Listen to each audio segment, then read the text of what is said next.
Calm is his greatest weapon. There is a kind of man who doesn't rush. He doesn't explain himself. He doesn't raise his voice to prove a point.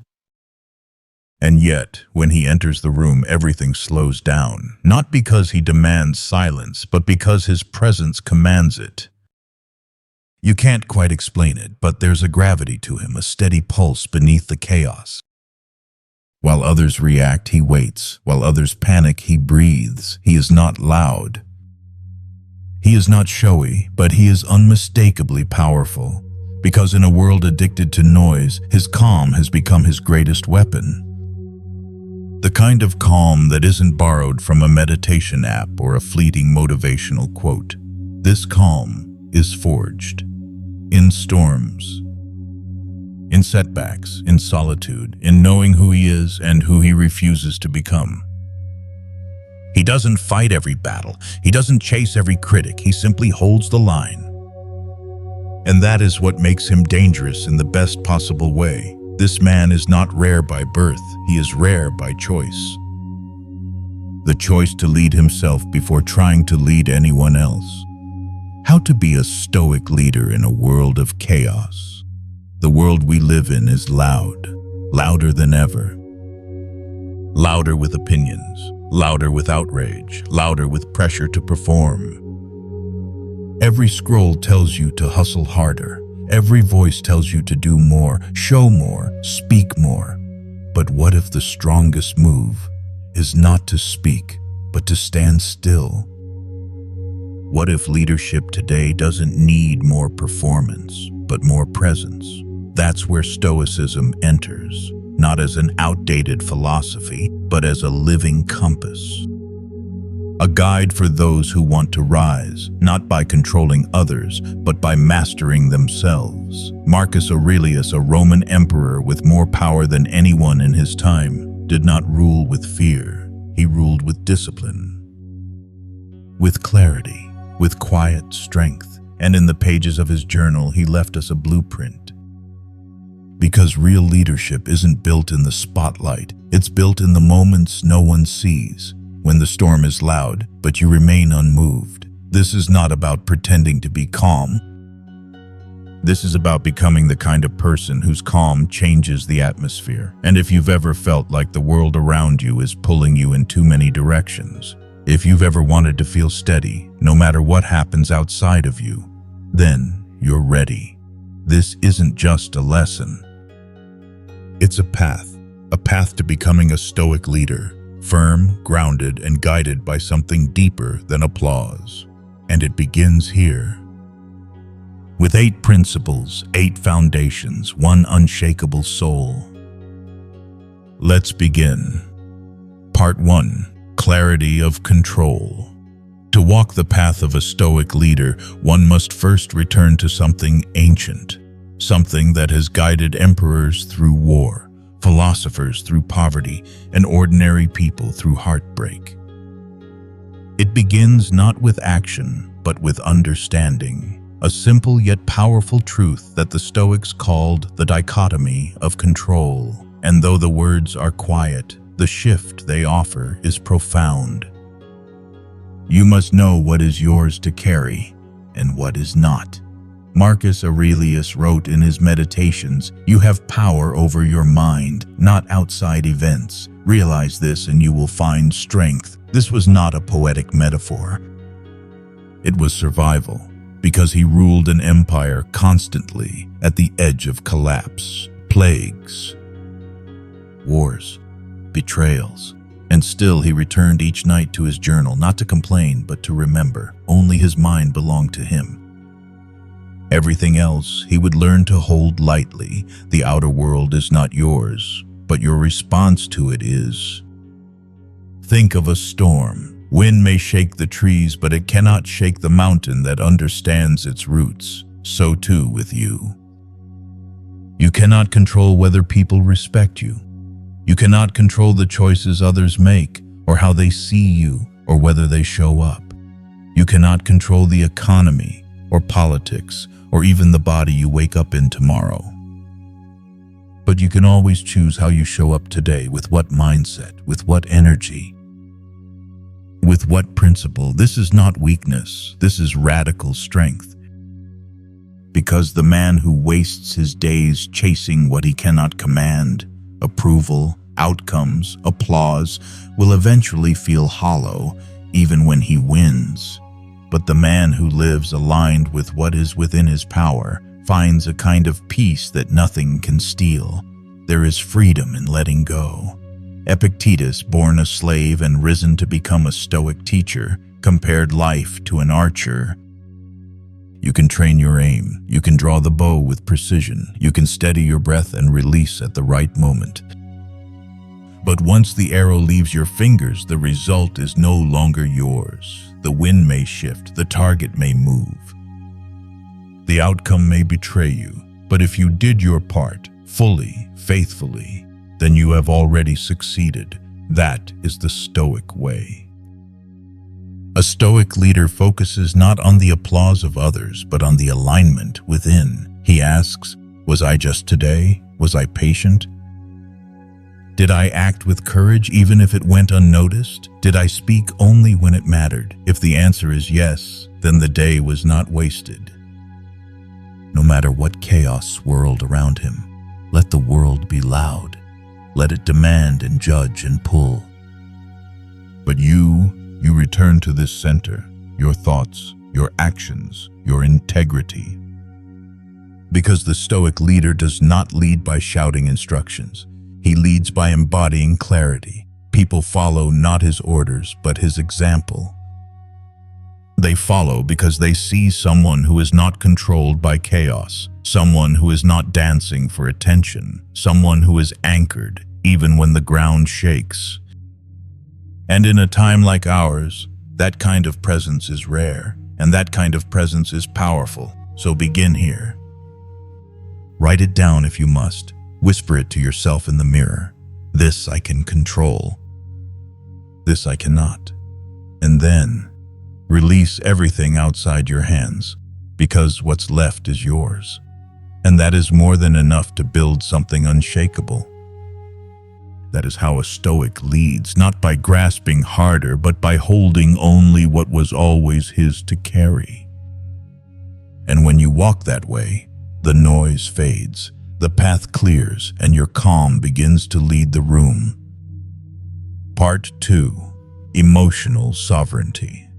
And once you begin to see clearly what belongs to you and what does not, the next step unfolds like a quiet path in the forest, a path toward the inner kingdom no one else can touch.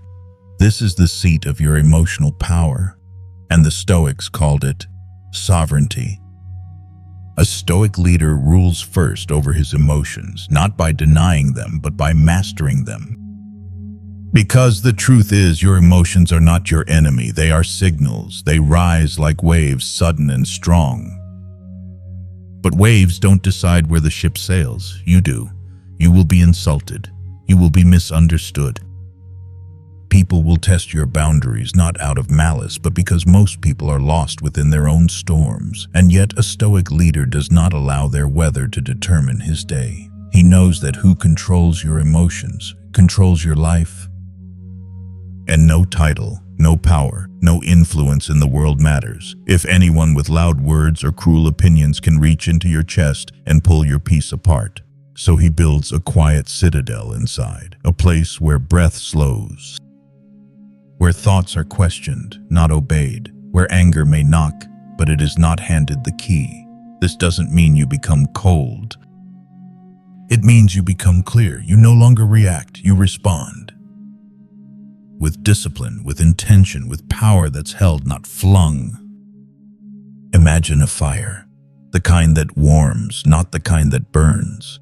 That's what your emotions can become when they are directed by wisdom, not wounded pride. Epictetus once said, "Any person capable of angering you becomes your master." Let that sink in, because it's not just about the other person winning. It's about what you lose, your clarity, your direction, your self-trust. A Stoic leader asks, is this reaction worthy of me? Is this how the man I want to become would respond? And sometimes the wisest response is silence, not silence that retreats, but silence that stands tall. Silence that says, "You don't move me. You don't get to shape my day. You may shout, but I remain." This emotional sovereignty is magnetic. People feel it. It's why some leaders don't need to shout in meetings. They speak once, and it's enough. Not because of volume, but because their words are not mixed with insecurity, and it's also why some enemies grow louder around them. Because when you don't react, you force others to face their own imbalance. You become a mirror, showing them how little control they have over themselves. This is what breaks the cycle. Most people spend their lives reacting to texts, to headlines, to moods in the room, to shadows from the past. But the Stoic leader slows down. He pauses. He creates space between stimulus and response, and in that space, he plants something sacred, choice. He chooses how to respond to tension, to conflict, to criticism. He may walk away. He may set a boundary. He may smile and say nothing. But whatever he does, he chooses it. And when others see this, they may not always understand it, but they will respect it, because there is something timeless about a man who cannot be easily moved. A man who can be surrounded by noise, but carries stillness like a quiet lantern through the crowd. That man is rare. That man is grounded. And that man becomes a guide, not because he says the right things, but because he lives them. So if you want to lead, don't just learn to speak, learn to feel without letting feeling lead you. Let your emotions be honored, but let your reason be king. That is how a Stoic leads, not by shutting emotion down, but by raising awareness up. And when you can feel deeply without being ruled recklessly, you become something few people are in this world. Untouchable, not cold, not numb, but sovereign. And in that sovereignty, your calm becomes contagious. Your presence becomes healing, and your leadership becomes real. Part 3. Virtue-guided decisions. Now that the Stoic leader understands what he can control and has reclaimed his emotional throne, he faces a new question. One that echoes quietly in every decision, whether grand or hidden in the folds of the ordinary. What kind of man am I choosing to be right now? This is not a question of strategy. It is a question of virtue, because without virtue, even great power becomes dangerous. And with it, even the smallest life becomes noble. The Stoic leader is not led by results. He is led by values, not the kind of values written on office walls, but the kind etched into the heart of a person who has wrestled with the truth. Marcus Aurelius wrote not to impress others, but to remind himself daily, "I cannot become what I despise," even when others are corrupt, even when injustice wins, even when it seems that compromise is easier. Because character to the Stoic is not something you show, it's something you return to. So what are these virtues that guide a Stoic's life? The first is wisdom. Not mere knowledge, not cleverness, but the ability to see clearly what matters and what does not. Wisdom means knowing that what is popular may not be right, that what is urgent may not be important, and that silence is often wiser than the need to be right. Wisdom is the compass. It points you inward first, to listen, to think, to ask, is this aligned with the person I am becoming? Then comes courage, not the absence of fear, but the will to stand firm in its presence. The Stoic leader does not wait to feel brave. He chooses what is right even when it's uncomfortable. He speaks the hard truth. He takes the harder road. He does not perform bravery. He becomes it, one quiet choice at a time. Next is justice, not in the courtroom sense, but in how you treat others when no one is watching. Do you listen with patience? Do you offer fairness even when it costs you something? Do you correct what is wrong even when the world looks away?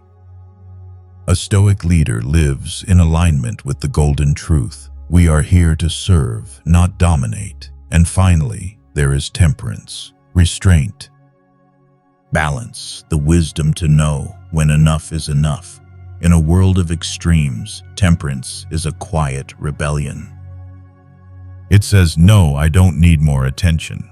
No, I don't need to win every argument. No, I will not burn out to prove my worth. Temperance is knowing your limits and honoring them like sacred ground. Together, these four become a shield.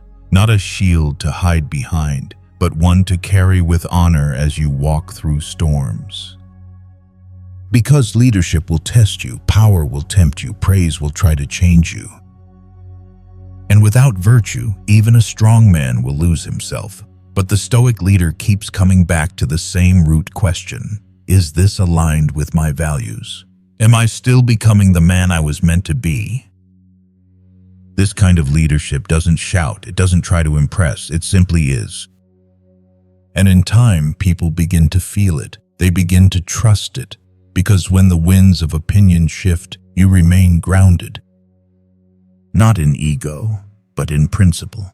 Virtue becomes your compass, your mirror, and your legacy.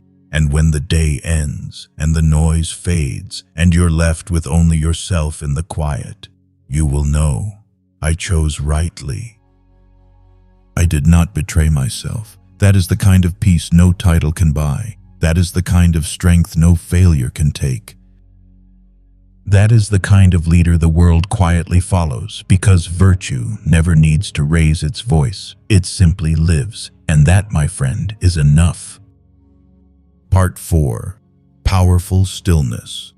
Once your decisions are rooted in virtue, a deeper presence begins to emerge, quiet, yet undeniable. You no longer walk into a room trying to be seen. You become the stillness that others feel before you speak a single word. This is powerful stillness, and it is not something you perform, it is something you become. The Stoic leader does not need to raise his voice to command attention. He does not need to interrupt, over-explain, or impress. His presence speaks where noise cannot. Because what is truly powerful never begs to be noticed. It simply is. In a world that rewards the loudest, there is something sacred, almost forgotten, about the man who does not chase energy. He centers it. He doesn't storm into conversations. He waits. He listens, not to reply, but to understand. And when he finally speaks, it feels like the room inhales, because his words are not scattered. They are placed like stones across a river, measured, intentional, unshaken. Stillness is not silence, it's control. Control of body, of breath, of emotion. The Stoic leader walks with calm steps, not rushed. He speaks with a rhythm that is not pushed by urgency, because he knows the faster the world spins, the more valuable stillness becomes. Marcus Aurelius was surrounded by chaos, wars, betrayal, politics, and yet he carried a presence so steady that even his enemies respected him, not for his title, but for the way he refused to be moved by pettiness. He didn't argue when insulted. He didn't perform when praised. He simply continued, like a river that carves stone without force but with unwavering persistence. This is what stillness does. It makes you unpredictable to those who thrive on reaction. It forces others to confront themselves because your lack of response becomes a mirror for their chaos. And when you don't flinch, when you don't rush to defend, you reclaim something rare, your center. That center is not pride, it's not arrogance. It's awareness, it's the understanding that not every battle is yours to fight, not every opinion is yours to correct. Not every spotlight is yours to step into. Powerful stillness whispers, "I know who I am. I don't need to prove it." And this confuses people, especially those who rely on noise to feel powerful. They don't know how to respond to someone who doesn't respond, so they grow louder, more dramatic, more desperate. But a Stoic leader does not chase. He does not explain. He lets the moment unfold and chooses the time to act with intention, not impulse. Stillness is presence without performance. Think of the mountain. It doesn't move to be admired. It simply stands, rooted, majestic, and in that stillness, everything else adjusts. This is your task, to become that kind of presence, not loud, not reactive, not desperate for validation, but grounded, disciplined, unshakably clear. And how do you build it?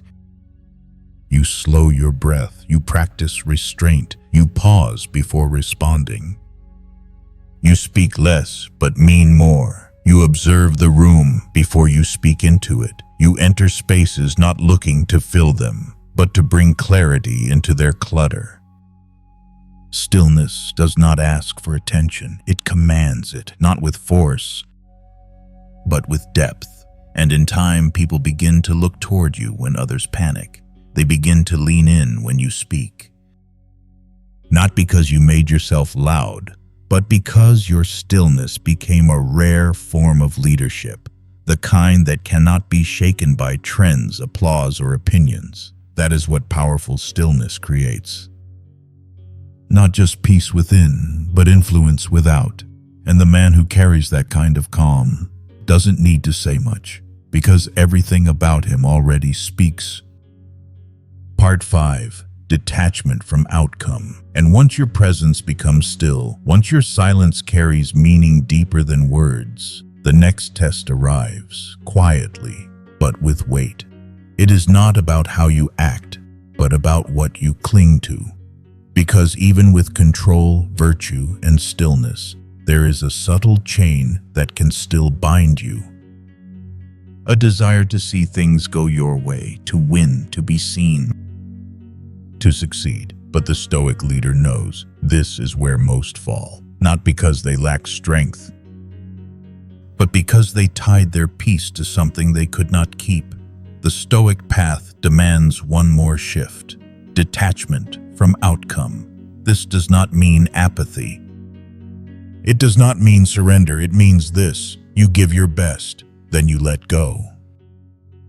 Marcus Aurelius, in all his power, reminded himself again and again, do not waste what remains of your life in speculation about others or in wrestling with the future. Because he understood, outcome is never truly yours, only effort is. The Stoic leader prepares. He shows up fully, he speaks truth, he gives all. But once the arrow is released, he lets the wind do what it must. Because to grip what is already gone is to wound yourself with your own expectation. Attachment to result is a subtle slavery. It whispers, you are only good if this works.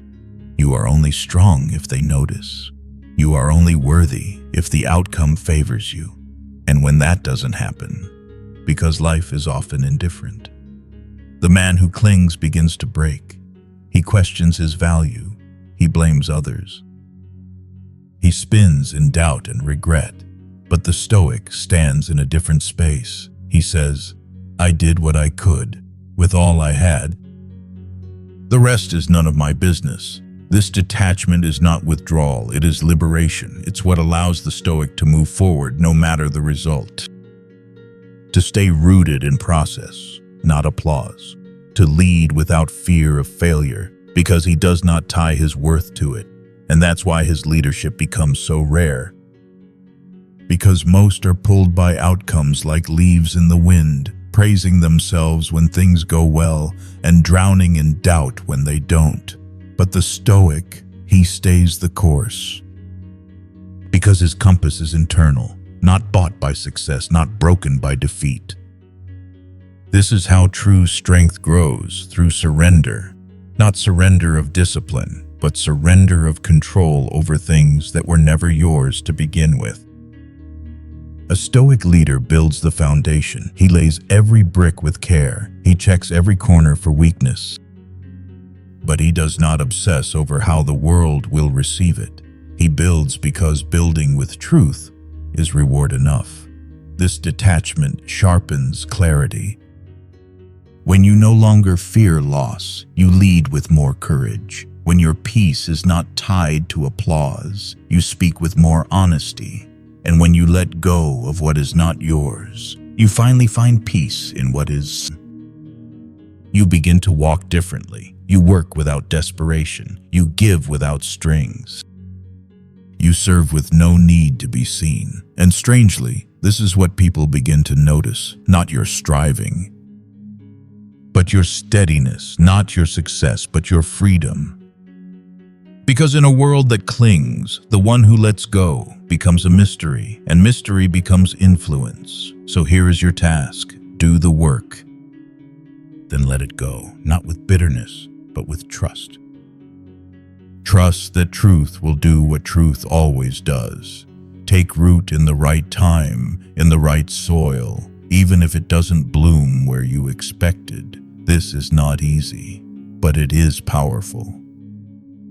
Because the man who can release what he cannot control cannot be broken by what he cannot predict. And that, my friend, is what makes him unshakable. Part 6. Inner discipline. Once you have learned to let go of outcomes, to release the grip on what is beyond your reach, you are left with something far more precious, yourself. And now the question turns inward. Can you govern your own habits, your time, your impulses, your energy? Because freedom is not found in doing whatever you feel. Freedom is found in mastering what you feel without becoming its slave.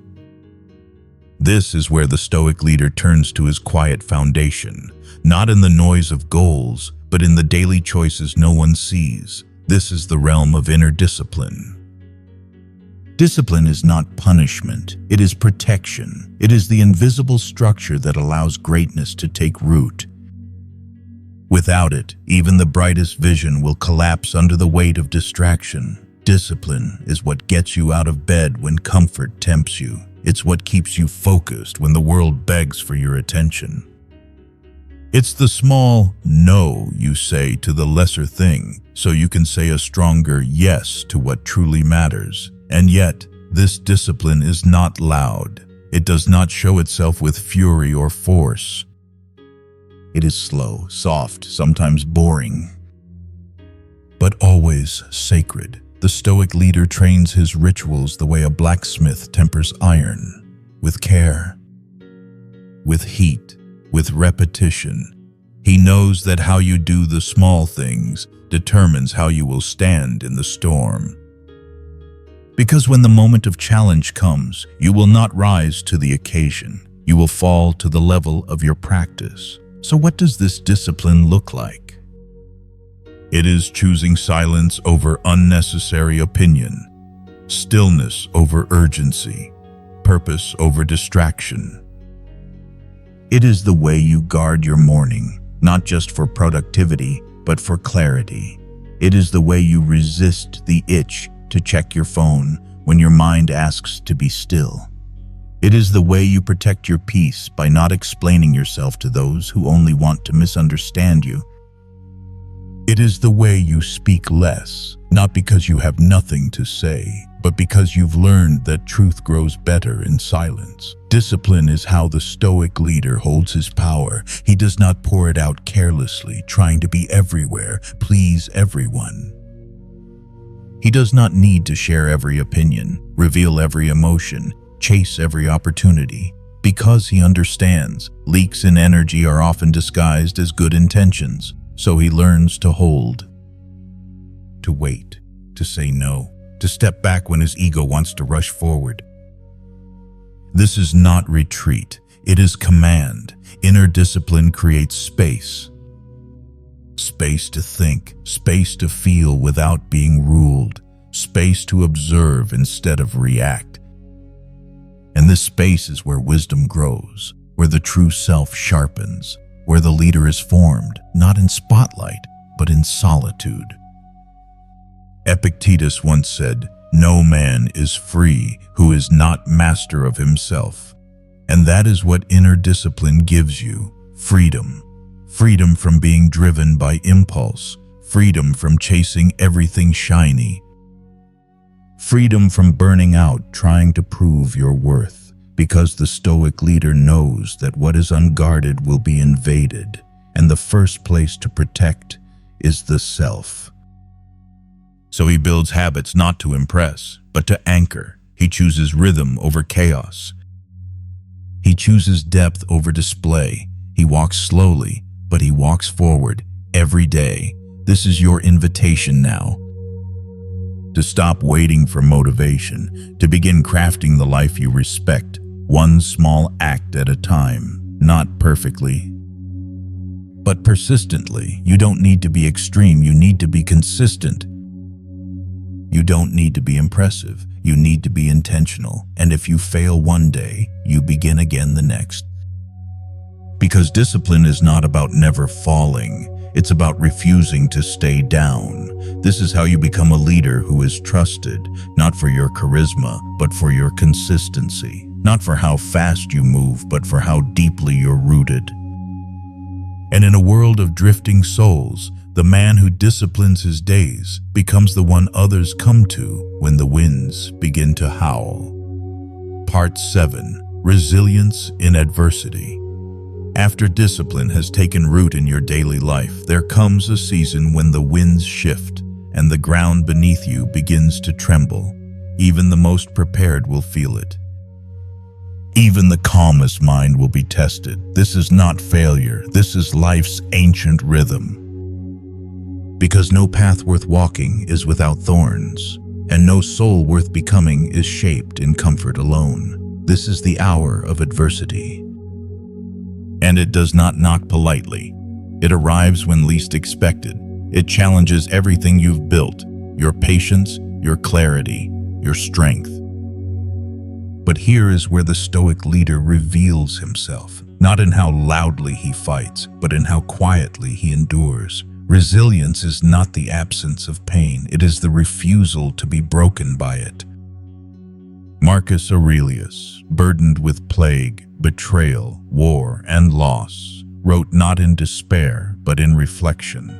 He did not ask the gods for an easier life. He asked only for the strength to bear the one he had been given.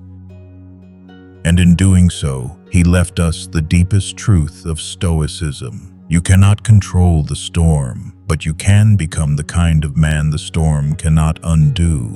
So what does resilience look like in the Stoic leader? It is not bravado. It is not pretending everything is fine. It is the quiet courage to stand, to breathe, and to say, "This too I will walk through." Not because it doesn't hurt, but because pain will not be the one to write your story. Resilience means showing up even when your heart feels heavy. It means keeping your word when it would be easier to disappear. It means leading others even as you carry your own weight in silence. Adversity doesn't destroy character, it reveals it, and often it reveals the depth of what you've trained. When things fall apart, you do not fall with them, because you have built inward, you have rooted yourself in values that do not crumble under pressure. And yes, there will be days when your faith wavers, when you question the path, when you ache with the unfairness of it all. That's not weakness, that's being human, but the Stoic leader does not stay there. He does not allow sorrow to harden him. He lets it shape him, refine him, sharpen him, because a blade does not become strong in still air. It is forged in fire. Resilience is a silent kind of power. It doesn't need witnesses. It doesn't beg for recognition. It holds the line when others retreat. It whispers, "I am still here, even after the storm is past." This is what builds legacy. Not the victories, but the endurance, the refusal to give up when no one would blame you for doing so. It's the leader who stands tall after loss, who looks into the eyes of failure and says, "You don't define me, you refine me," and others feel it. They follow not because you never fall, but because you rise again and again with quiet dignity.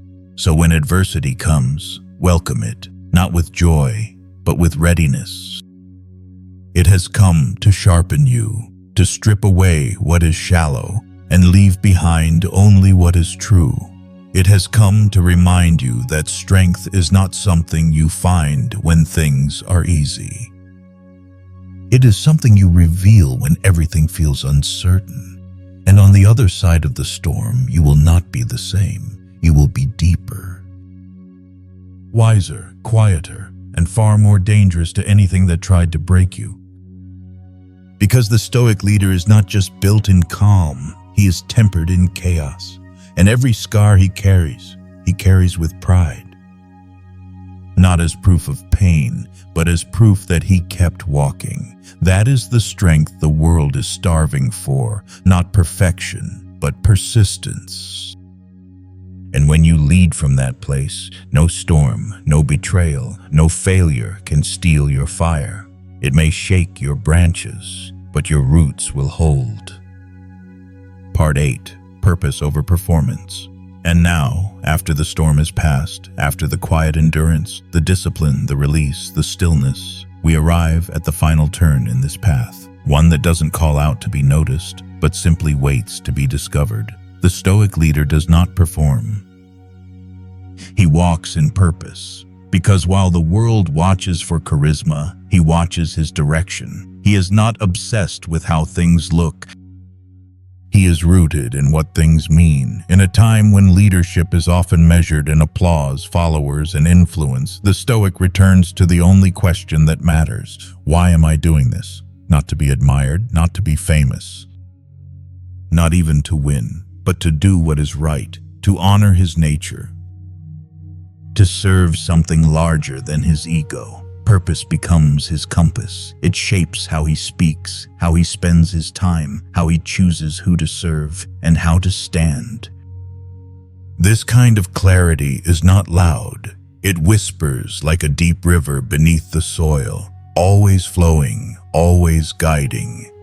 And when temptation rises, to chase applause, to compromise values, to follow the crowd, he does not move. Because he does not need validation to know he's on the right path. He knows. Performance seeks an audience. Purpose seeks alignment. The Stoic leader is not interested in playing roles. He is interested in being real. Even when it costs him attention, even when no one notices. And that's exactly why people begin to trust him. Because in a world of mirrors and masks, he stands clear, even when it's lonely, especially when it's lonely.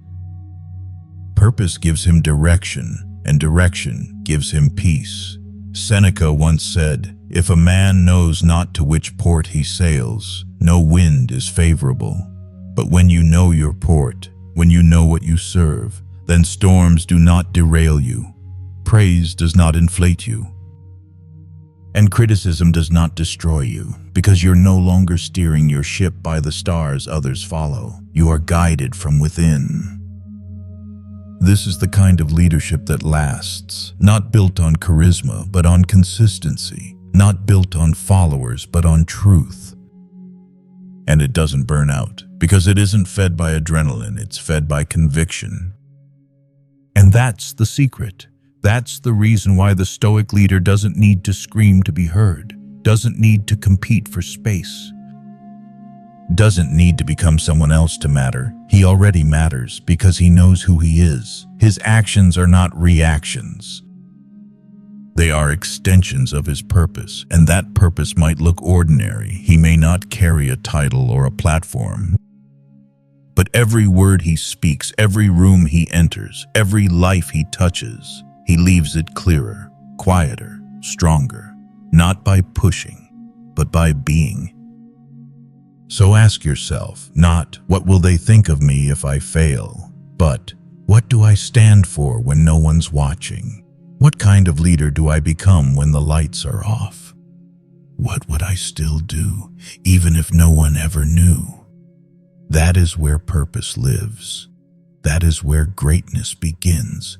And in the end, that is the only thing that can carry you through it all.